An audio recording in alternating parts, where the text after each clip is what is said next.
This was a phase 2 study with more than 142 patients being included.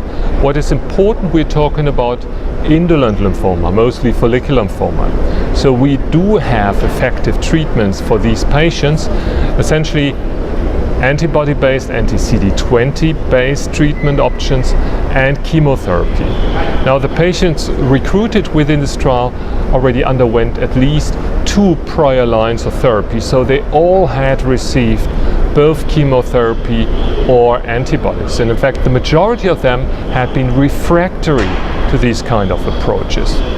So it's surprising that these patients, although pre-treated and being in the majority refractory to standard treatment, still responded to the PI3K inhibitor Copanlisib.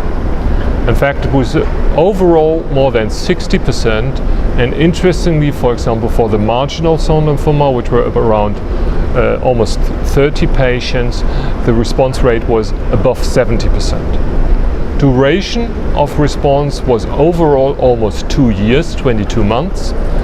So I think this compound is very interesting when it comes to efficacy. What about toxicity? Well, it's fair to say that had been a major problem for the delta inhibitor, which is in fact some kind of autoimmune toxicity. Especially late onset colitis had been observed based on autoimmune mechanisms. And it's interesting that despite the fact that this is a less specific compound, that we haven't seen any major colitis. There was only 1 case out of 142 patients. In addition, also elevated liver enzymes have been rarely observed, mostly grade 1 till grade 2.